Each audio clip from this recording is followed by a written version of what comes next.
नमस्कार दोस्तों, इस वीडियो में हम जानेंगे एक चमत्कारिक संत के बारे में जिनकी अनुमति के बिना उनका फ़ोटो कैमरे में रिकॉर्ड नहीं होता था। 19वीं सदी में काशी के लाहड़ी महाशय एक परम संत हुआ करते थे जो PWD विभाग में बाबू के पद पर कार्यरत थे। अपने पूर्व जन्मों में भी लाहड़ी महोदय एक महान योगी की तरह साधना किया करते थे, लेकिन इस जन्म में वह अपने पूर्व जन्मों का आभास भूल चुके थे। पूर्व जन्मों से उनके गुरु महाअवतार बाबा जी ने इस जन्म में भी उनका साथ नहीं छोड़ा था।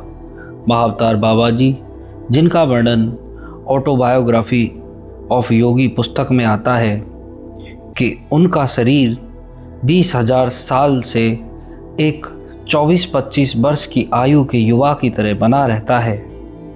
अपने इस परम शिष्य को दोबारा से आध्यात्मिकता के उसी मार्ग को दिखाने के लिए महाअवतार बाबा जी ने एक योजना बनाई। महाअवतार बाबा जी ने अपनी चमत्कारिक शक्तियों के द्वारा PWD के उच्च अधिकारी द्वारा लाहड़ी महोदय का स्थानांतरण अल्मोड़ा की उन्हीं पहाड़ियों में करवा दिया जहां पर वह पूर्व जन्मों में साधना किया करते थे। और एक दिन लाहड़ी महोदय को चमत्कारिक तरीके से उस गुफा के तरफ महाअवतार बाबा जी ने बुला लिया। अपनी योग विद्या के माध्यम से महाअवतार बाबा जी ने लाहड़ी महोदय को अपने सभी पूर्व जन्मों का आभास कराया।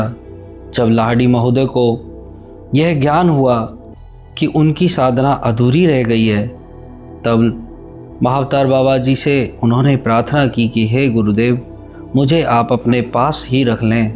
मैं इस जीवन में संसार में जाना नहीं चाहता।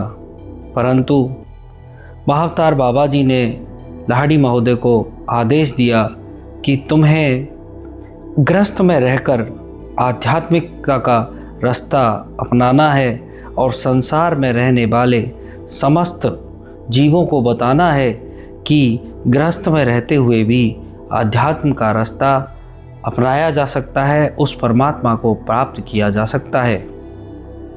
इस घटना ने जैसे लाहड़ी महोदय का जीवन ही बदल दिया था। लाहड़ी महाशय गृहस्थ में रहते हुए अपनी कठोर साधना करते और उनके द्वारा लाखों करोड़ों शिष्य क्रिया योग की उस गहन प्राचीन योग विद्या के द्वारा आध्यात्मिकता की प्रगति पा रहे थे। लाहड़ी महोदय, जिन्हें अपना फ़ोटो खिंचवाना बिल्कुल भी अच्छा नहीं लगता था, एक बार उनके विरोध करने के बाद भी उनके कई शिष्यों के साथ एक सामूहिक फ़ोटो खिंचवाया गया। परंतु आश्चर्य जब हुआ जब फोटोग्राफर ने देखा कि सभी शिष्यों की फ़ोटो तो स्पष्ट दिखाई पड़ रही है, परंतु लाहड़ी महोदय का फ़ोटो जहां होना चाहिए था वह स्थान तो बिल्कुल खाली था। इस रहस्यमयी घटना पर बहुत चर्चा हुई। उन्हीं के एक शिष्य हुआ करते थे, नाम था गंगाधर बाबू, जो कि एक कुशल फोटोग्राफर थे। उन्होंने कहा कि लाहिड़ी महोदय चाहे जो कर लें, वे उनका फ़ोटो खींच कर रहेंगे।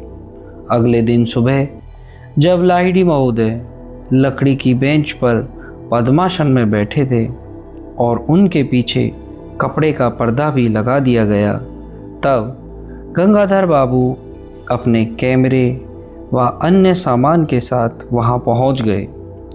सफलतापूर्वक फ़ोटो लेने के लिए सभी सावधानियां बरती गईं। अपनी तसल्ली के लिए गंगाधर बाबू जी ने लगातार जल्दी लाहड़ी महोदय के 12 फ़ोटो खींचे, परंतु उन्हें जल्दी ही पता लगा कि फ़ोटो की प्लेट पर लकड़ी की बेंच भी आती है पर्दा भी दिखाई देता है, परंतु उनके चमत्कारिक गुरुदेव लाहिड़ी महोदय की आकृति तो दिखाई ही नहीं दे रही थी। गंगाधर बाबू का अभिमान चूर चूर हो गया था। उनकी आंखों से आंसू निकल रहे थे। उन्हें आभास हुआ कि वह जिस व्यक्ति को सामान्य समझ रहे हैं वह बहुत ही चमत्कारिक और रहस्यमयी व्यक्तित्व के धनी हैं। वह दौड़े दौड़े अपने गुरुदेव के पास पहुंचे, परंतु उस वक्त लाहिड़ी महोदय मौन में थे।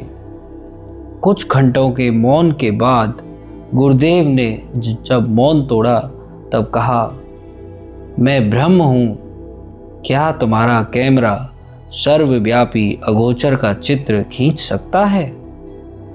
गंगाधर बाबू बोले, गुरुदेव, यह तो मैंने देख लिया कि आपका फोटो नहीं खींचा जा सकता। उन्होंने प्रार्थना की कि गुरुदेव, आपके देह मंदिर की एक फ़ोटो प्राप्त करने की बहुत इच्छा है।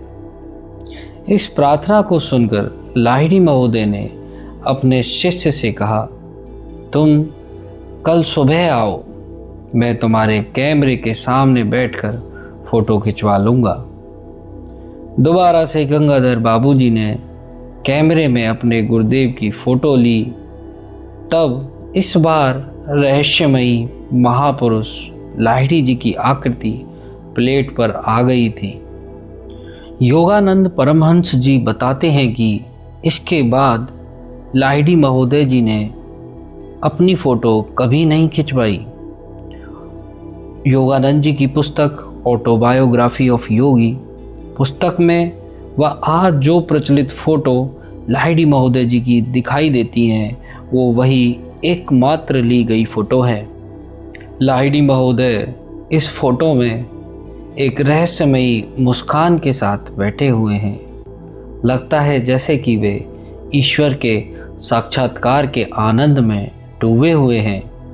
उनकी आँखें आदि बंद दिखाई देती हैं। लगता है कि बाह्य जगत में उनकी नाम मात्र ही रुचि है। दोस्तों, ऐसे ही दिव्य संतों की चमत्कारिक घटनाओं को सुनने के लिए हमारे इस चैनल को लाइक करें, सब्सक्राइब करें। धन्यवाद।